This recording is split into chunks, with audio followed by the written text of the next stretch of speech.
26. Evan deixou a rodovia, cortando o caminho pelos campos abertos, atravessando solitárias estradas do interior, parando para encher o cantil com água num córrego gelado, orientando-se pela estrada do norte, como faziam os antigos. Seus ferimentos o obrigavam a descansar com frequência, e, a cada vez, ele via Graça ao longe. Ela não se dava o trabalho de se esconder.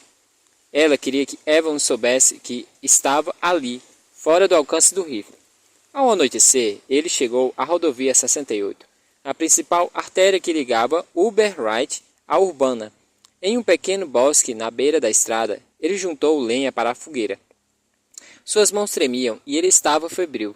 Evan ficou preocupado com a possibilidade de as queimaduras terem infeccionado. Seu organismo tinha sido fortalecido, mas um corpo avançado poderia chegar a um ponto do qual não havia retorno. Seu tornozelo inchado tinha dobrado o tamanho, e a pele estava quente ao toque, e o ferimento latejava a cada batida de seu coração. Evan decidiu passar um dia ali, talvez dois, e manter a fogueira acesa. Um farol para atraí-los, para a armadilha. Se estivesse ali, se pudesse ser atraídos. A estrada à sua frente, a floresta atrás dele.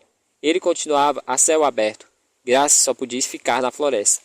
Ela iria esperar com ele. Foi o seu território. Totalmente comprometida, não tinha como voltar. Evan se aqueceu com fogo.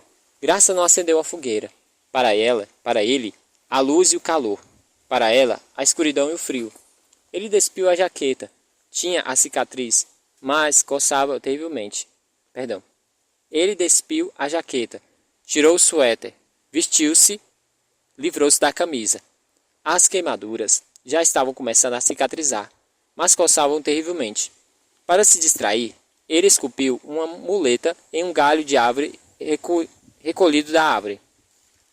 Ele se perguntou se Graça se arriscaria a dormir. Ela sabia que as forças dele aumentavam a cada hora que passavam e a cada hora que ela demorava suas chances de sucesso diminuíam. Evan a viu no meio da tarde no segundo dia, uma sombra entre as sombras, enquanto ele juntava mais lenha para a fogueira. A 50 metros entre as árvores, empunhando um rifle de alta potência, uma atadura ensanguentada enrolada na mão, a outra em volta do pescoço. No ar gelado, a voz dela pareceu ser levada para o infinito. Por que você não me matou, Evan? A princípio, ele não respondeu e continuou a apanhar galhos secos para o farol. Então ele disse: pensei que tivesse matado. Não, você não poderia ter pensado nisso. Talvez eu estivesse cansado de matar. O que isso quer dizer? Evan sacudiu a cabeça. Você não iria compreender. Quem é Cassiopeia? Ele levantou e ficou de pé. A luz estava fraca entre as árvores sobre um lençol de nuvens cinzentas como ferro. Mesmo assim, Evan viu o jeito desdenhoso nos lábios e a pálida chama azul nos olhos. Aquela que resistiu todos os outros se entregarem. Aquela que resistiu quando todos os outros se entregaram, Evan respondeu. Aquela em quem não consegui deixar de pensar, mesmo antes de conhecê-la. A última Graça, a última pessoa na Terra. Graça não disse nada por um longo tempo. Ele ficou e ela ficou. Você está apaixonado por uma humana? A voz dela tomada pelo espanto. E então o óbvio. Isso não é possível. Nós pensamos o mesmo sobre a imortalidade. Seria como o dele se apaixonar por uma lesma do mar. Agora sorrindo. Você está louco? Você ficou doido? Sim. Eva virou de costas para ela, num convite ao tiro. Afinal, ele era louco, e a loucura vinha da própria armadura. Não pode ser, ela gritou atrás dele. Por que você não pode me contar o que realmente está acontecendo? Ele parou. A lenha caiu no chão gelado como estrépito. A muleta caiu debaixo do seu braço. Ele virou a cabeça, mas não o corpo. Proteja-se, Graça, ele disse com suavidade. Os dedos dela se contraíram no gatilho. Os olhos normais de um ser humano não teriam conseguido perceber o movimento, mas os de Evan não perderam. Ou o quê? Ela perguntou. Vai me atacar de novo? Evan sacudiu a cabeça. Não vou atacar você, Graça. Eles vão. Graça inclinou a cabeça como um pássaro na árvore, enquanto Evan acordou no acampamento dela. Eles estão aqui, ele disse. A primeira bala atingiu a coxa. Ela cambaleou para trás, mas se manteve ereta. O próximo tiro penetrou o ombro esquerdo e o rifle escorregou de sua mão. O terceiro, provavelmente de outro atirador, explodiu na árvore ao lado de Evan, deixando de acertar a cabeça dele por milímetros. Graça mergulhou na escuridão e Evan correu. 27. Correr era exagero, mas era como saltitar frenético, balançando a perna ferida para o lado, a fim de manter a maior parte do peso sobre a perna saudável. E cada vez que o calcanhar batia no chão, pontos de luz brilhantes explodiam em sua vista. Passou a fogueira quase apagada. O farol tinha queimado por 2 dias, o sinal que ele tinha colocado na floresta. Estamos aqui. Apanhou o rifle no chão no meio da corrida.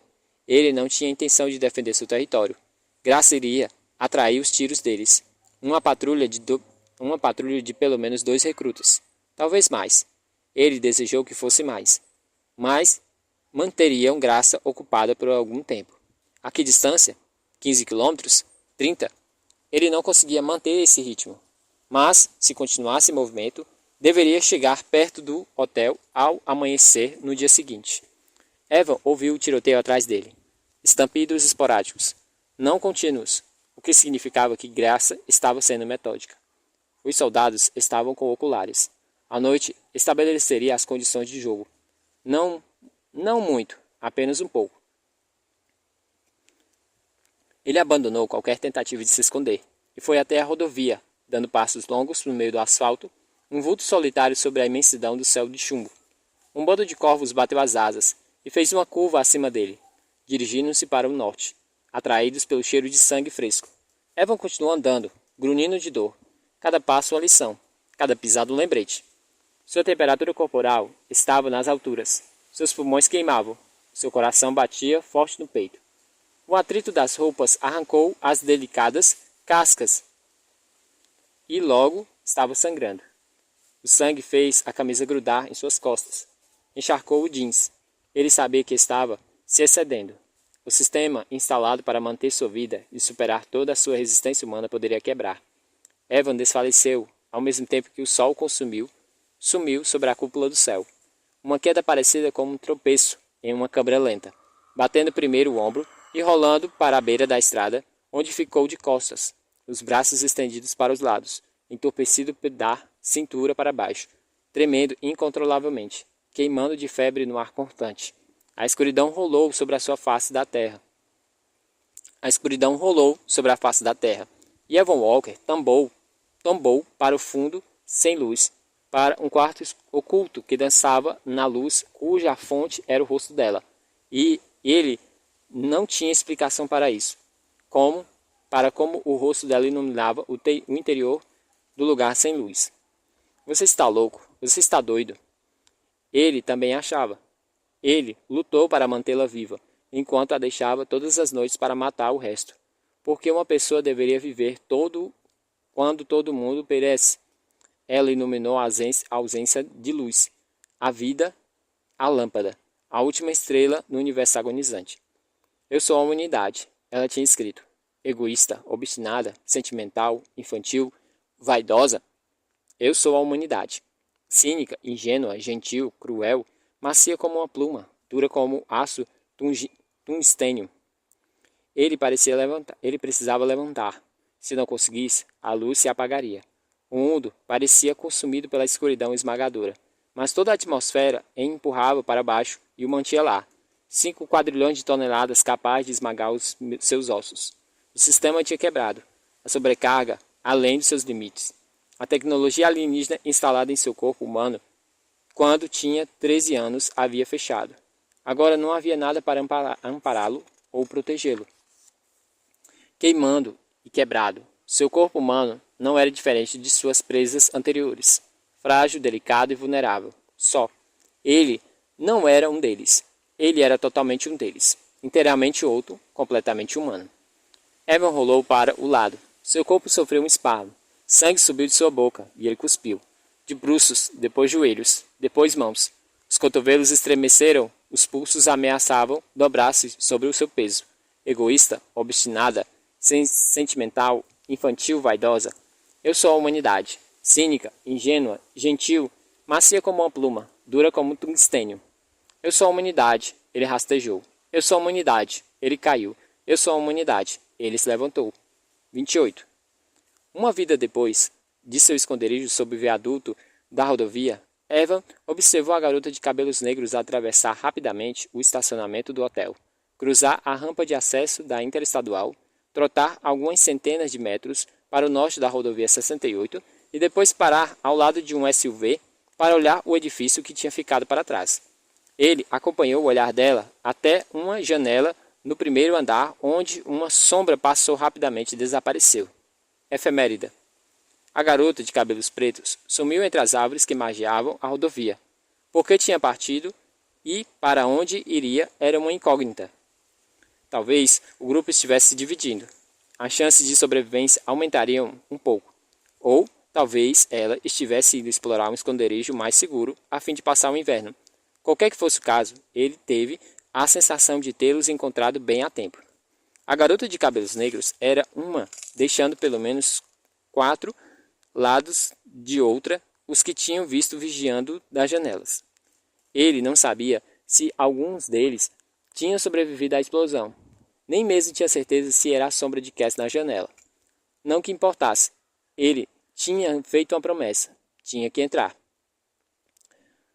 Ele não podia aproximar-se abertamente. A situação era complicada por muitos fatores desconhecidos. Se não fosse Cass, mas um esquadrão de soldados da Quinta Onda separados dos demais quando a base explodiu, como o que tinha deixado aos cuidados de Graça. Ele estaria morto antes de andar alguns metros. O risco era praticamente tão grande quanto fosse Cass ou um grupo de sobreviventes. Eles poderiam atingi-lo antes de perceber quem era. Entrar agora, porém, também apresentava os riscos. Ele não sabia quantos haviam lá dentro. Não sabia se poderia lidar com 2. Quanto menos 4 crianças fortemente armadas, ansiosas para atirar, cheias de adrenalina, prontos para detonar qualquer coisa que se movesse. O sistema que tinha melhorado seu corpo tinha parado de funcionar. Sou totalmente humano, tinha dito para Cass. Agora, isso era literalmente verdadeiro. Evan ainda estava analisando as opções quando uma figura minúscula apareceu no estacionamento. Uma criança vestindo um uniforme da Quinta Onda. Não era Sam. Sam usava um macacão branco dos muito pequenos e recém-processados. Mas era nova. 6 ou 7 anos, ele supôs, seguindo a mesma rota que a garota de cabelos negros. Parou perto do mesmo SUV para olhar de volta para o hotel. Dessa vez, ele não viu nenhuma sombra na janela. Quem quer que tivesse estado lá não estava mais. Agora somavam 2. Estariam abandonando o hotel uma de cada vez? Taticamente fazia sentido. Não devia simplesmente esperar que Cass saísse uma vez de arriscar a vida para entrar. E as janelas e as estrelas giravam no alto, marcando o tempo que se acabava. Ele acabou de levantar e tornou a abaixar-se. Mas uma pessoa saiu do hotel, muito maior do que as 2 anteriores. Uma criança grande com a cabeça grande, segurando um rifle. 3 agora. Nenhuma delas é Cass, ou Sam, ou um amigo dela de escola. Qual era o nome dele mesmo? Quem? A cada saída, a probabilidade de Cass não estar naquele grupo aumentava. Deveria mesmo entrar? O instinto lhe dizia para ir. Sem respostas, sem armas, ou quase nenhuma força. O instinto era tudo que lhe restava. E ele foi. 29. 29. Durante mais de 5 anos, ele tinha contado com as dádivas que tornavam superior aos humanos em quase todos os aspectos. Audição, visão, reflexos, agilidade, força. As dádivas o tinham estragado. Ele tinha esquecido de como era sentir-se normal. Agora estava num curso intensivo. Ele entrou em um aposento do andar térreo por uma janela quebrada. Mancou até a porta e colou o ouvido nela, mas só ouviu o retumbar do próprio coração. Abriu a porta com cuidado, entrou no corredor, ouvindo, esperando em vão que os olhos se ajustassem à escuridão. Percorreu o corredor e entrou no saguão. A sua respiração congelou no ar frio. Fora isso, silêncio. Aparentemente, andar térreo estava deserto. Ele sabia que alguém estava parado junto de uma pequena janela no corredor do andar superior. Ele notou parte do vulto enquanto se movia para o interior do edifício. Poço da escada, 2 lances. Ao atingir o segundo patamar, estava tonto de dor e ofegante devido ao esforço. Gosto de sangue na boca. Não havia luz. Estavam sepultando na escuridão total. Se havia apenas uma pessoa do outro lado da porta, ele tinha segundos. Mais do que uma, não importava quantas fossem, estaria morto. Todos os instintos lhe diziam para esperar. Ele foi. No corredor do outro lado da porta, estava uma criança com olheiras extremamente grandes e uma boca que se abriu de espanto no momento antes de Evan imobilizá-lo com uma gravata, apertar-lhe a carótida e interromper o fluxo de ar para o seu cérebro. Ele arrastou a presa que se restorcia para o poço escuro da escada. O garoto ficou mole antes que tivesse fechado a porta outra vez. Evan aguardou alguns segundos do outro lado. O corredor estava vazio. Dominar o garoto foi uma ação rápida e relativamente silenciosa. Levaria algum tempo até que os outros, se houvessem outros, percebessem que a sentinela tinha desaparecido. Ele arrastou o garoto escada abaixo e colocou o corpo inconsciente em um espaço pequeno entre os degraus e a parede. Tornou a subir. Subiu a porta um pouco. No meio do corredor, outra porta se abriu e 2 vultos, envoltos em sombras, apareceram.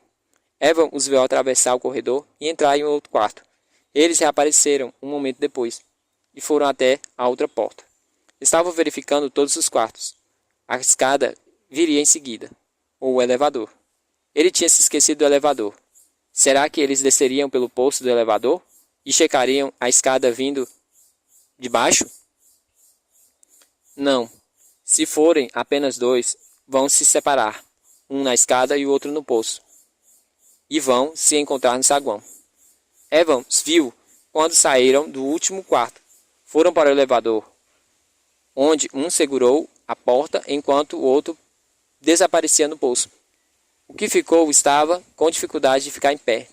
Apertava o estômago e grunhia devido ao esforço, segurando a lateral do corpo enquanto mancava em direção de Evan. Ele esperou. 60 metros. 10, 5. Segurando o rifle com a mão direita, o ventre com a esquerda. Parou do outro lado da porta. Evan sorriu. Ben. Não. Ken. Ben. Encontrei. Evan entrou no corredor de supetão e deu um soco no estômago ferido de Ben com a maior força. O golpe o deixou sem fôlego, mas Ben se recusava a cair. Ele balançou para trás e ergueu o rifle. Evan empurrou-o para o lado e golpeou Ben outra vez no mesmo canto. E dessa vez Ben desabou, caindo de joelhos aos pés de Evan. A cabeça caiu para trás. Seus olhos se encontraram. Eu sabia que você não era verdadeiro, Ben disse ofegante. Onde está Cass? Ele se ajoelhou. Agarrou o moletom amarelo de Ben com as 2 mãos e puxou o rosto dele para perto. Onde está Cass? Se fosse o seu eu antigo, se o sistema não tivesse sido danificado, ele teria visto a imagem indistinta da lâmina, ouvido o seu zunido infinitamente leve cortando o ar. Em vez disso, ele só percebeu a faca quando Ben a enterrou em sua coxa. Evan caiu para trás, arrastando Ben com ele. Empurrou-o para o lado enquanto Ben puxou a faca. Evan bateu no punho de Ben com o joelho para neutralizar a ameaça. Cobriu-lhe a boca e o nariz e apertou com força. O tempo passava. Debaixo dele, Ben se ajudou e o chutou, balançando a cabeça de um lado para o outro, a mão livre procurando o rifle, a menos de 2 centímetros da ponta dos dedos. E o tempo parou. Então Ben ficou imóvel, e Evan caiu para o lado, tentando recuperar o fôlego, encharcado de sangue e suor, e se sentindo como se o corpo fosse explodir em chamas. Mas não havia tempo para se recuperar. Um pouco adiante do corredor, um pequeno rosto em forma de coração virou-se na direção para uma fresta na porta. Sam. Ele se levantou, perdeu o equilíbrio, inclinou-se para a parede, caiu. De pé novamente, agora estava convencido de que era Cass quem tinha descido pelo poço do elevador. Mas, antes de se proteger... Perdão. mas antes tinha que proteger Sam. Porém, o menino tinha batido a porta e estava gritando obscenidades do outro lado. Quando Evan pôs a mão na maçaneta, Sam abriu fogo. Evan se atirou contra a parede do outro lado da porta enquanto Sam esvaziava o pente. Quando a pausa veio, ele não hesitou. Sam tinha que ser neutralizado antes de poder recarregar. Evan tinha uma opção: abrir a porta com um chute com o pé quebrado ou apoiar todo o peso nele e chutar com o outro. Nenhuma das opções era viável. Ele decidiu chutar com o pé fraturado, pois não podia se arriscar a perder o equilíbrio. 3 chutes fortes e violentos. 3 chutes que provocaram uma dor que nunca tinha experimentado antes. Mas a fechadura se quebrou com um forte ruído, e a porta quebrou contra a parede do outro lado. Ele tropeçou para dentro do quarto, e lá estava o irmão de Cassie, rastejando na direção da janela. De alguma forma, Evan conseguiu permanecer ereto, algo que o manteve em pé e o fez avançar na direção da criança com a mão estendida. Estou aqui, lembre-se de mim? Eu já o salvei uma vez e vou salvá-lo de novo. E então atrás dele, a última estrela, a estrela final, a que carregava pelo mar infinito branco, a única coisa pela qual valia a pena morrer, abriu fogo. A bala os uniu quando atingiu o osso, ligando-os como que um cordão de prata.